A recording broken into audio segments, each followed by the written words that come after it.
ಅಮ್ಮ ಹೋಗ್ರಿ ಅಪ್ಪ ಮಗ ಒಂದೇ ಕಡೆ ಕೆಲಸ ಮಾಡಿದ್ರಲ್ಲ, ಹೇಗಿತ್ತು ಅನುಭವ? ಅಮ್ಮ, ಇಷ್ಟು ದಿವಸ ಅಪ್ಪನ ಎಲ್ಲರ ಮುಂದೆ ಅವಮಾನ ಮಾಡ್ತಿದ್ರಲ್ಲ, ಅವ್ರನ್ನ ಚೆನ್ನಾಗಿ ಆಟಾಡ್ಸಿದ್ದೀನಿ. ಯಾರೋ ಆ SI ನಾಗರಾಜನ? ಬುಗುರಿ ಆಡ್ಸಂಗೆ ಆಡ್ಸಾಕ್ಬಿಟ್ಟಿದ್ದೀನಿ. ಯಾರಾದರೂ ಒಂದು ಕೊಟ್ಟರೆ ತಿರುಗಿಸಿ 2 ಕೊಡಬೇಕು ಅನ್ನೋ ನನ್ನ ರೂಲ್ಸು. ಆ ದುರಹಂಕಾರಿ ನಮ್ಮ ಅಪ್ಪನಿಗೆ ಎಷ್ಟು ಆಡಿಸಿಲ್ಲ, ಅದಕ್ಕೆ ಸರಿಯಾಗಿ ಮಾಡಿದ್ದೀನಿ ಇವತ್ತು. ಇದು ಬರೀ ಸ್ಯಾಂಪಲ್ ಅಮ್ಮ. ಇನ್ಮೇಲೆ ಅವನೇನಾದ್ರು ಬಾಲ ಬಿಚ್ಚಿದ್ರೆ ಅಲ್ಲೇ ಡ್ರಾ, ಅಲ್ಲೇ ಬಹುಮಾನ. ನೆಕ್ಸ್ಟ್ ಟೈಮ್ ಎಂಥ ಪಾಠ ಕಲಿಸ್ತೀನಿ ಅಂದರೆ ಲೈಫ್ ಲಾಂಗ್ ನೆನಪಿರಬೇಕು. ಅಯ್ಯೋ, ಹಾಗಂತ ಎಲ್ಲರೂ ಎದುರಾಕೊಂಡು ಕೆಟ್ಟ ಹೆಸರು ತೊಗೊಂಡ್ಬೇಡಪ್ಪ. ಅಮ್ಮ, ಡಿಪಾರ್ಟ್ಮೆಂಟು ನೀನು ಏನು ಆ್ಯಕ್ಷನ್ ಬೇಕಾದ್ರೂ ತಗೋ, ಫುಲ್ ಪರ್ಮಿಷನ್ ಇದೆ ಅಂತ ಹೇಳಿದೆ. ನಮ್ಮ ಅಪ್ಪನ ಎದುರಾಕೊಂಡು ಅವನ ಬುದ್ಧಿ ಕಲಿಸದೆ ಬಿಟ್ಬಿಡ್ತೀನ ನಾನು. ಬಿಡ, ತಂದೆಯನ್ನು ಮೀರಿಸಿದ ಮಗ ಅನ್ಸ್ಕೊಂಡ್ಬಿಟ್ಟೆ. ನಿನ್ ಧೈರ್ಯಕ್ಕೆ ಮೆಚ್ಚಲೇಬೇಕು. ಲವ್, ನೀನ್ ಇಷ್ಟ ಎತ್ತರಕ್ಕೆ ಬೆಳೆದಿರೋದಕ್ಕೆ ನಮ್ಮೆಲ್ಲರೂ ಕಾಣಿಕೆ ಇದೆ, ಮರಿಬೇಡ. ನನಗೆ ಅಮ್ಮನಲ್ಲಿರೋ ಪ್ರೀತಿ, ಅಪ್ಪ ಮಾಡಿರೋ ತ್ಯಾಗ ಎರಡೂ ಗೊತ್ತಿದೆ. ಅದನ್ನು ಪಾಲಿಸ್ಬೇಕು ಅಷ್ಟೇ. ಒಳ್ಳೇದಪ್ಪ, ನಿಮ್ಮ ಅಪ್ಪ ನಿನ್ನನ್ನು ಈ ಮಟ್ಟಿಗೆ ಬೆಳೆಸೋದಕ್ಕೆ ಹಗಲು ರಾತ್ರಿ ಕಷ್ಟಪಟ್ಟಿದ್ದಾರೆ. ಎಷ್ಟೋ ರಾತ್ರಿಗಳು ಅವ್ರು ನಿದ್ದೆನೇ ಮಾಡಿಲ್ಲ ಕಣೋ. ಎಷ್ಟೋ ಹತ್ತಿದ್ದಾರೆ, ಎಷ್ಟೋ ನೋವುಗಳನ್ನು ಮರೆಮಾಚಿಕೊಟ್ಟಿದ್ದಾರೆ. ಅದಕ್ಕೆಲ್ಲ ನೀನು ನಗೋ ಥರ ಉತ್ತರ ಕೊಟ್ಟಿದೆಯಲ್ಲ, ನಮ್ಗಷ್ಟು ಸಾಕು. ಹೋಗಪ್ಪ, ಕೈಕಾಲು ಮುಖ ತೊಳ್ಕೊಂಡು ಬಾ, ಊಟ ಮಾಡಿವಿ ಅಂತೆ. ಸರಿ ಅಮ್ಮ. ಇಷ್ಟು ಖುಷಿ ಆಗುತ್ತಲ್ವೇನೆ?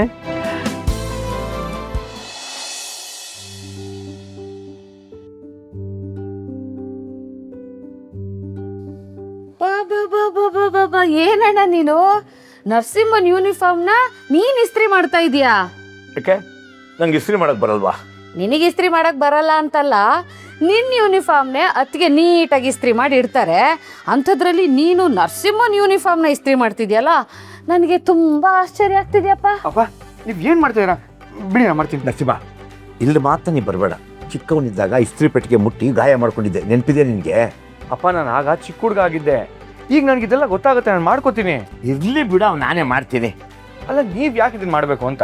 ಖುಷಿಗೆ ಕಣೋ. ಇವತ್ತು ನೀನು ಈ ಮಟ್ಟಿಗೆ ಬೆಳೆದಿದ್ಯಾ ಅಂದರೆ ನನ್ನ ಪರಿಶ್ರಮ ಇದೆ ಅಲ್ವಾ? ಹಾಗೆ ನೀನು ಹಾಕೊಳ್ಳೋ ಯೂನಿಫಾರ್ಮಲ್ಲೂ ನನ್ನ ಒಂದು ಸಣ್ಣ ಕೈ ಕೆಲಸ ಇರಲಿ ಅಂತ ಅಷ್ಟೇ. ಅಪ್ಪನಿಗೆ ಮಕ್ಕಳ ಸೇವೆ ಮಾಡೋದ್ರಲ್ಲಿ ಸಿಗೋ ಸುಖ ಯಾವುದರಲ್ಲೂ ಸಿಗಲ್ಲ. ಈ ಶರ್ಟ್ ಒಗ್ದೇ ಇಲ್ಲ ರೀ. ನೀ ತಲೆ ಕೆಡಿಸ್ಕೋಬೇಡ, ನನ್ನ ಮಗನ ಸೇರ್ತಲ್ವಾ, ನಾನೇ ಸೋಪ್ ಹಾಕಿ ಚೆನ್ನಾಗಿ ಒಗೆದು ಒಣಗಿಸ್ಕೊಂಡು ತಂದು ಇಸ್ತ್ರಿ ಮಾಡ್ತಾ ಇದ್ದೀನಿ. ಚಿಕ್ಕ ವಯಸ್ಸಲ್ಲಿ ನಿನ್ನ ಮೈ ಉಜ್ಜಿ ಸ್ನಾನ ಮಾಡಿಸಿದ್ದೆ. ಮಕ್ಕಳು ಎಷ್ಟೇ ದೊಡ್ಡವರಾಗಿ ಬೆಳೆದ್ರು ಹೆತ್ತೋರ್ ಪಾಲ್ಗೆ ಚಿಕ್ಕ ಮಕ್ಕಳೇ ಕಣೋ. ನೀನೀಗ ಮಾಮೂಲಿ ವ್ಯಕ್ತಿ ಅಲ್ಲ, ಸಮಾಜದಲ್ಲಿ ಉನ್ನತ ಸ್ಥಾನದಲ್ಲಿದೆಯಾ. ಇದು ನಮಗೆ ಹೆಮ್ಮೆ ತರೋ ವಿಷಯ ಅಲ್ವಾ? ನೋಡು, ಪೊಲೀಸ್ ಆದವ್ರಿಗೆ ಯೂನಿಫಾರ್ಮ್ ತುಂಬ ಮುಖ್ಯ. ಅದಕ್ಕೆ ಫಳಫಳ ಅಂತ ಒಗೆದು ಚೆನ್ನಾಗಿ ಇಸ್ತ್ರಿ ಮಾಡ್ತಾ ಇದ್ದೀನಿ. ಇಸ್ತ್ರಿ ಚೆನ್ನಾಗಾಗಬೇಕು ಅಂತ ನಾನೇ ಮುತುವರ್ಜಿ ವಹಿಸಿ ಇಸ್ತ್ರಿ ಮಾಡ್ತಾ ಇರೋದು.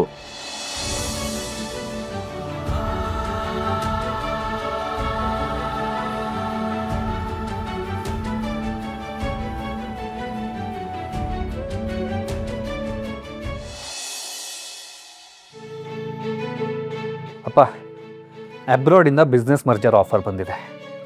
ಈಗ ಸದ್ಯಕ್ಕೆ ನಾನಿರೋ ಪರಿಸ್ಥಿತಿಲಿ ಅದನ್ನು ಒಪ್ಕೊಳ್ಳೇಬೇಕಿದೆ.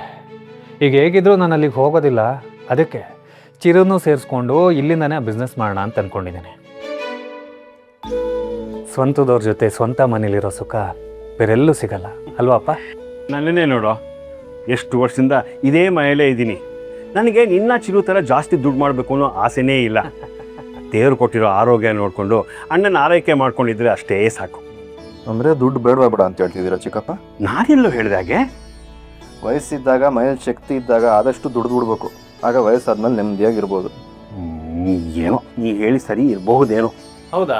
ಹಾಗಾದ್ರೆ ನೀವು ಹೇಳಿದ ಮಾತು ಸರಿ ಅಂತ ಒಪ್ಕೊಳ್ತೀರಾ, ಇಲ್ಲ ಚಿರು ಹೇಳಿದ ಮಾತು ಸರಿ ಅಂತ ಒಪ್ಕೋತೀರಾ? ಕನ್ಫ್ಯೂಷನ್ ಮಾಡ್ಬಿಟ್ಟು ಸುಮ್ಮನೆ ಇರಪ್ಪ ನೀವು. ಅಣ್ಣ, ಇವತ್ತು ನಿಂಗೆ ಒಂದು ಸರ್ಪ್ರೈಸ್ ಇದೆ. ಸರ್ಪ್ರೈಸಾ? ನನಗ? ಏನೋ ಅದು? ಇವತ್ತು ನೀನು ಹೊತ್ತಿಗೆ ಡಿನ್ನರ್ಗೆ ಹೋಗ್ತಾ ಇದ್ದೀರಾ. ಓಹೋ ಹೌದಾ? ನಿಮ್ಮಿಬ್ರಿಗೂ ನಾನೇ 5 ಸ್ಟಾರ್ ಹೋಟೆಲಲ್ಲಿ ಟೇಬಲ್ ಬುಕ್ ಮಾಡಿದ್ದೀನಿ. ವಾವ್, ತಮ್ಮ ಅಂದರೆ ನಿಂತಲಾನೇ ಇರಬೇಕು ಕಣೋ. ಅಣ್ಣ ಅತ್ತಿಗೆಗೆ ಎಂಥ ಸರ್ಪ್ರೈಸ್ ಕೊಟ್ಟಿದ್ಯಾ. ವಾವ್ ಕಣೋ. ಹೌದು ಚಿಕ್ಕಪ್ಪ, ಗ್ರೇಟೆ. ಆದರೆ ಇದಕ್ಕೆ ಸೌಂದರ್ಯ ಒಪ್ಕೊಳ್ಬೇಕಲ್ಲ. ಅದಕ್ಕೆ ನಾನು ಹೇಳ್ತೀನಿ, ಒಪ್ಕೋತಾರೆ ಸುಮ್ಮನಿರ. ಹಾಗಾದ್ರೆ ಓಕೆ. ಆದರೆ ನನ್ನೊಂದು ಕಂಡೀಷನ್ ಇದೆ. ಕಂಡೀಷನ್ನ? ನಮ್ಮ ಜೊತೆ ನೀನು ದಿಶಾನು ಬರಬೇಕು. ಹಾಗಾದ್ರೆ ಒಪ್ಕೊಳ್ತೀನಿ, ಇಲ್ಲ ಅಂದ್ರಿಲ್ಲ. ಏನೋ ಹಿಂಗೆ ಹೇಳ್ತಾ ಇದೆಯಾ? ಹೌದು, ನೀನು ದೀಪಾನ ಹೊಲ್ಸ್ಕೊಳ್ಳೋದಕ್ಕೆ ಏನೇನೋ ಸರ್ಕಸ್ ಮಾಡಿದ್ದಂತೆಲ್ಲಪ್ಪ. ಅದಕ್ಕೆ ಇನ್ಮೇಲಿಂದ ನೀನೇ ನನ್ನ ಲವ್ ಗುರು. ನೀನೇನೇನು ಟಿಪ್ಸ್ ಕೊಡ್ತೀಯ ಅದು ನಾನು ಫಾಲೋ ಮಾಡ್ತಾ ಹೋಗ್ತಾ ಇರ್ತೀನಿ. ಎಲ್ಲ ಬಿಡು, ಆಮೇಲೆ ಮಾತಾಡೋಣ. ನಿನ್ಗೆ ಓಕೆನಾ ದಿಶಾ? ಬೆಳಗ್ಗೆ ಬೆಳಗ್ಗೆನೆ ಎಲ್ಲರೂ ಏನೋ ಇಂಪಾರ್ಟೆಂಟ್ ಡಿಸ್ಕಷನ್ ಇರೋ ಹಾಗಿದೆ.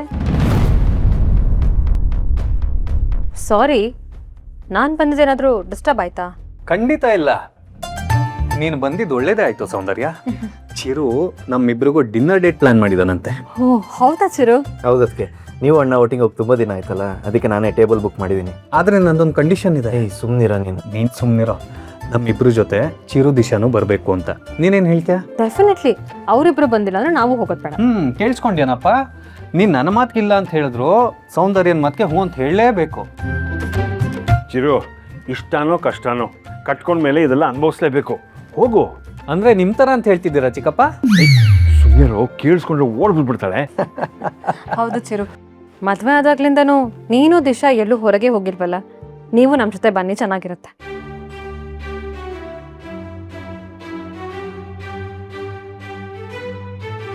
ಸರಿ ಆಯ್ತು.